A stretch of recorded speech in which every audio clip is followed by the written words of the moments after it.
पंहिंजे दिल जी ॻाल्हि कंहिंखे ॿुधाईंदा। असां अंदरि केतिरा बि परेशान आहियूं, केतिरा बि टेंशन आहिनि, कीअं बि पतो घर हले, पर केरु पुछंदो आहे क्या हाल है ना, अच्छे हाल।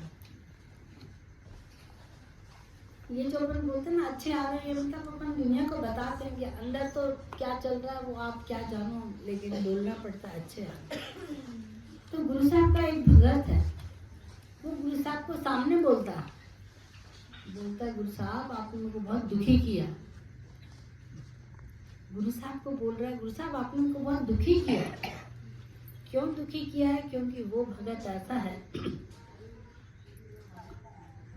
जो शादी करना चाह रहा था लेकिन उसकी शादी नहीं हो रही थी। वो भगत शादी करना चाह रहा था लेकिन उसकी शादी नहीं हो रही।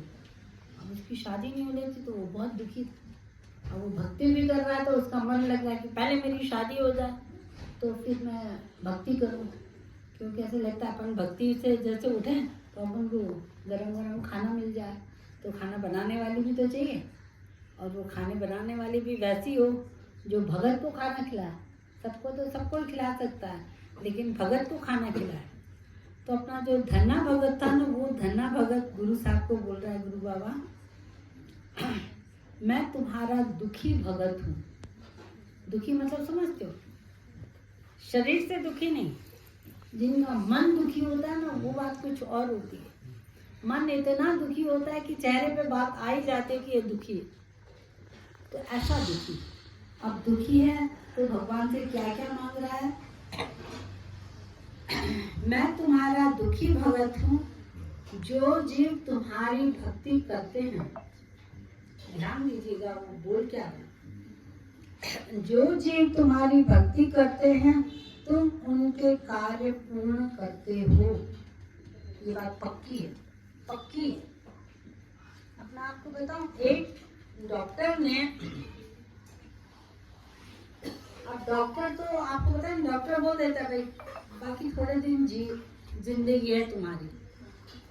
तो अपन को लगता है कि डॉक्टर ने बोल दिया अब मेरी जिंदगी बहुत कम है, डॉक्टर ने बोल दिया। लेकिन कभी कभी ऐसा भी होता है कि अपन को सब लोग बोल देते हमारा ये काम नहीं होगा, नहीं होगा, नहीं होगा, नहीं होगा। फिर अपन को लगता है काम तो होगा नहीं, तो उसके लिए मेहनत क्यों करो? अपना मन कहता है काम तो होना ही नहीं है, अब मेहनत क्यों करो? और एक मन कहता है काम कैसे नहीं होगा, काम करना है, करना है मतलब करना है। अब मैं उसका साथ पकड़ूं जो मेरा ये काम करने में मदद करेगा। डॉक्टर बोलेगा डॉक्टर मुझको ताकत की इंजेक्शन लगा दे, ताकत का टॉनिक पिला दे। डॉक्टर बोले तुम्हारे शरीर में कुछ है नहीं तो ताकत क्या काम करेगी? नहीं करेगी। लेकिन नहीं, भक्ति वो काम करती है। अभी मैं आपको एक ज्वलंत उदाहरण बता रही हूँ। मतलब ये कहानी नहीं है, ये हकीकत है। पंजाबी परिवार, पैसे में बहुत ज़्यादा, पता नहीं कितने तो पेट्रोल पंप थे उनके, लेकिन उनकी जो बड़ी बहू थी ना, वो बड़ी बहू थोड़ी सीधी सी थी, और उसका हस्बैंड भी थोड़ा माँ पर ज़्यादा विश्वास करने वाला, माँ की सेवा करने वाला। जो दूसरा नंबर बहू थी वो बहुत तेज थी। अब वो ये चाहती थी कि जैसे आपको पता है कि प्रॉपर्टियों पे लड़ाई होती है, वो ये चाहती थी कि ये दोनों चले जाएं और प्रॉपर्टी सारी हमारी हो जाए।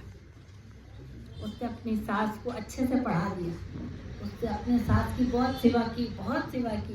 सास को जैसे वो बोलती थी वैसे करती थी, छोटी वो। अब सास को उसने कान भर दिए कि बड़ी बहू का दिमाग कम है, इसलिए उसकी जो औलाद आएगी वो औलाद भी कम दिमाग वाली होगी, और हमारे खानदान में अगर कम औलाद वाले, कम दिमाग वाले बच्चे आएंगे तो हमारा नाम बदनाम होगा। तो इससे अच्छा है कि बड़ी बहू को मार डालो, खत्म कर दो। हालांकि उसके मन में ये था कि हिस्सा चाहिए, लेकिन ये नाटक था कि भाई उसका बच्चा आएगा, वो कम बुद्धि वाला होगा, ऐसा ये नाटक था, उसको हिस्सा चाहिए था। अब उसकी बड़ी बहू को उसने बहुत तंग करना शुरू कर दिया ताकि वो मायके चली जाए, और वो बड़ी बहू बेचारी मायके जाने के लिए मजबूर हो रही थी।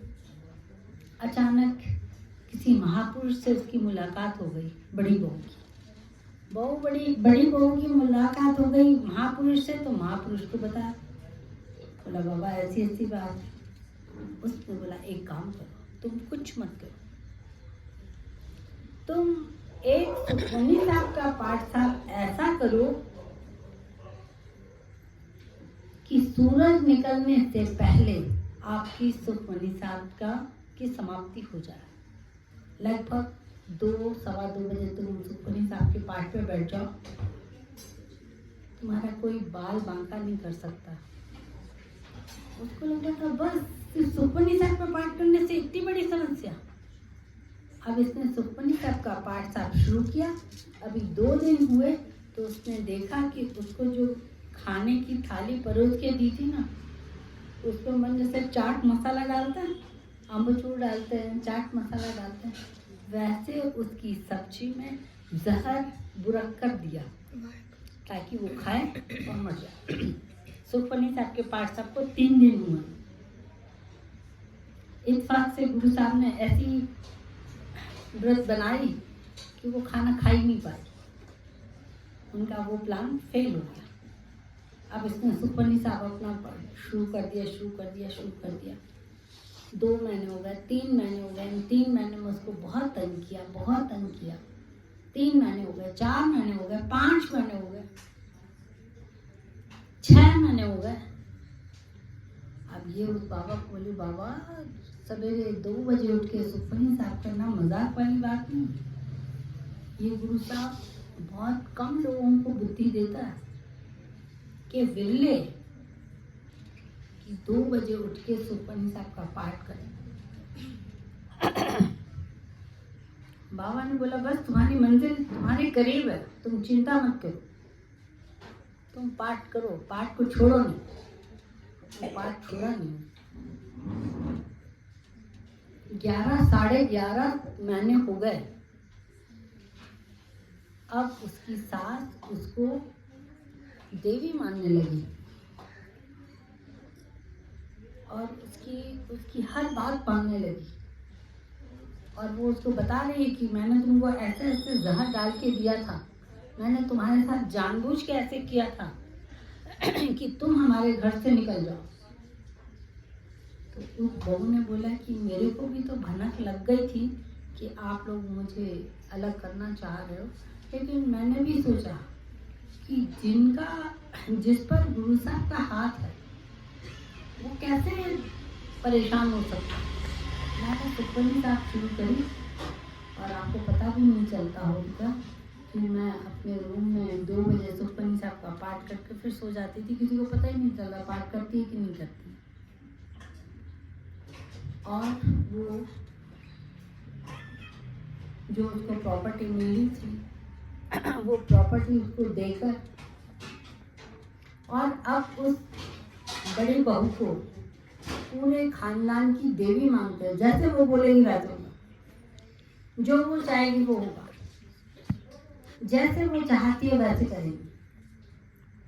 तो मैं आप लोगों को एक बात बताना चाह रही हूँ, अगर कोई आपका ऐसा काम है जो आपका नहीं हो रहा है, कोई भी काम, कोई भी, शरीर का हो, मन का हो, तन का हो, रिश्तेदारों का हो, मायके का हो, ससुराल का हो, आप हालांकि इस लायक में नहीं हूँ लेकिन फिर भी मैं आपको बोल रही हूँ, एक चालीसा ऐसा रखो जो 2 बजे सुखमनी साहब, 2 सवा 2 यहाँ पर जो सुखमनी साहब होती है गुरुद्वारे में जो होती है, संगत के साथ जो होती है, उसमें आप करके देखो।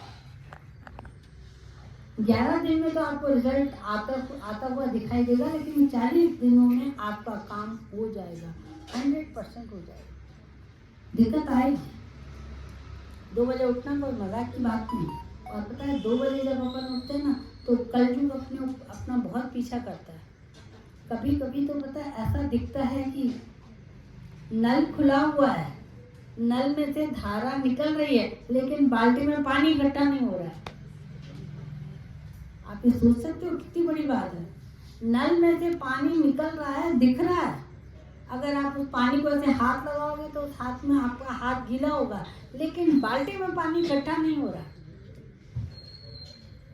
अब बाल्टी में पानी इकट्ठा नहीं है तो नहाए कैसे, और नहाए नहीं तो पाठ करेंगे कैसे? ये परीक्षा है। बोलो हटाओ, पानी नहीं आए। जैसे बाल्टी में पानी इकट्ठा नहीं हो रहा, वैसे मैंने अपने सारे कपड़े बदल के तौलिया से अपना पूरा शरीर पोंछ के और धुले हुए कपड़े पहन के मैंने कहा ठीक है, नहा लिया मैंने। ऐसा विश्वास होना चाहिए। ऐसा नहीं कि दीदी अब क्या करें, नल ही नहीं आ रहा था तो हम कैसे करें, नहाया ही नहीं था तो पाठ कैसे करें। रात को नींद की गोली लेकर सोई थी तो फिर सवेरे कैसे उठूं। कल बहुत थक गई थी, बहुत काम किया था तो कैसे। ये सब बहाने नहीं चले, ये सब नहीं चले। अगर आपका मन कर रहा है कि आपको कोई काम करवाना है तो आप ये 40 करके देखो 100%। कोई ये भी कर सकता है कि गुरु साहब मेरे को सबसे ज़्यादा धनवान बनाओ, मेरे को बहुत पैसे चाहिए, इतने पैसे चाहिए कि लोग उंगलियों पर मेरा नाम गिने कि धनवान में सबसे बड़ा धनवान ये है। लेकिन उसकी शर्त भी ये है कि मैं गरीबों की मदद भी करूँगा। गुरु साहब मेरे को जितना धन देंगे उससे मैं अच्छे काम भी करूँगा, ये सब भी करूँगा। अगर ये सब करूँगा तो गुरु साहब ने बोल दिया कि उन भक्तों के परमात्मा कार्य रास करते हैं। अब भगत धन्ना भगत भी वैसा ही सयाना था। जो जीव तुम्हारी भक्ति करते हैं तुम उनके कार्य पूर्ण करते हो। मैं तुम्हारे से दाल, आटा और घी मांगता हूँ, क्योंकि भैया खाना तो अच्छा चाहिए, दाल भी चाहिए और दाल में बघार भी घी की होनी चाहिए, तेल वेल की नहीं चाहिए, अच्छा खाना चाहिए, जिससे मेरी जीव आत्मा को नित्य प्रसन्नता हो। खाना अच्छा मिलता है, पेट भरा हुआ है, अच्छी व्यवस्था है तो मन खुश रहता है, और खुश रहते हैं तो पाठ अच्छा होता है। जूती, सुंदर कपड़े और 7 बार जोत कर बोया हुआ अन्न भी मांगता हूँ। मेरी जूती भी बहुत अच्छी होनी चाहिए, कपड़े भी बहुत अच्छे होने चाहिए, और जो तू मेरे को खाने के लिए देगा वो भी प्योर होना चाहिए। ऐसा नहीं कि कैसा कुछ भी नहीं, प्योर होना चाहिए। मैं गाय भैंस दोनों दुधारू मांगता हूँ। मेरे को गाय भी चाहिए, भैंस भी चाहिए, क्योंकि सवेरे गाय का दूध पीना बहुत अच्छा रहता है, रात को भैंस का दूध पीना अच्छा होता है। तो मेरे को गाय भी चाहिए, भैंस भी चाहिए, और एक सुंदर अरबी घोड़ी भी मांगता हूँ। एक अच्छी गाड़ी भी चाहिए, क्योंकि गाड़ी के सिवा काम नहीं चलेगा। तुम्हारा दास धना तुमसे सुगढ़ गुण संपन्न स्त्री भी मांगता है। अब भैया मेरी शादी नहीं हो रही है तो मेरे को घर में खाने का सुख नहीं है, तो मेरे को एक अच्छी सुंदर गुण संपन्न स्त्री भी चाहिए जो मेरी सेवा करे। ये धन्ना भगत की डिमांड नहीं है, हम सबकी डिमांड है। हमको सब कुछ चाहिए, अच्छे कपड़े भी चाहिए, अच्छा खाना भी चाहिए, अच्छी गाड़ी भी चाहिए, अच्छा घर भी चाहिए, और हमारा लाइफ पार्टनर भी बहुत अच्छा चाहिए। जिनको मिल गया है लाइफ पार्टनर उनको अच्छा बनाना है तो भी, और जिनको चाहिए उनको भी, उनके लिए भी, उनको भी चाहिए। तो गुरु गोविंद सिंह साहब ने इस श्लोक पर हाथ फेर दिया, बोला जो ये श्लोक पढ़ेगा इसका लाइफ पार्टनर बहुत अच्छा होगा, इसके साथ साथ इसको सारी चीजें मिलेगी। ये वाला श्लोक पढ़ने से गुरु साहब अपन को धन्य धान्य बनाते और अपने ऊपर कृपा करते। मेरी संगत से विनती है कि ऐसे मंत्र अपने पास हैं और इन मंत्रों को छोड़कर अपन औरों के पास जाते हैं कि भाई मेरे मन में खुशी नहीं है, मेरे को अच्छा नहीं लग रहा है, मेरे घर में बरकत नहीं है, मेरे घर की ये चीज़ है, ऐसा है, उसके लिए कुछ पानी पट के दो, कुछ काला धागा बना के दो, ये सब करो, ये सब गलत है। अपन को सबसे पहले ये देखना है कि अपन को गुरु साहब से अपन को सब कुछ कभी कभी तो पता है ऐसी कल्पना की जाती कि ये चीज़ आ जाए, वो चीज़ आ जाती है। आपने बचपन में जादू देखा होगा ना, जादूगर ऐसे करता है तो एप्पल आ जाता है, ऐसे करता है तो ऑरेंज आ जाता है। देखा है ऐसा जादू? बचपन में हम लोग दिखा देते, टोकरी के नीचे एक पक्षी बिठाता तो दो हो जाते, अपने आप दो हो जाते। ये गुरबाणी का जादू है। तो ऐसा जादू हमारी जिंदगी में हो सकता है अगर आपकी अमृत वेले 2 बजे की सुप्तम साथ हो जाए तो। पहले 11 दिन करके देखो, 11 दिन में अगर तुमको लगता है हमारा काम हो रहा है, भाई टाइम लगेगा, 2 महीने 3 महीने, जैसा जिसका काम होगा, जितनी सीढ़ियाँ चढ़नी पड़ेंगी उतनी तो सीढ़ियाँ चढ़नी पड़ेंगी अपन को। तो आप लोग अमृत वेले पाठ करने को ध्यान दो और अपनी तकलीफों को दूर करो। बोल गुरु नानक।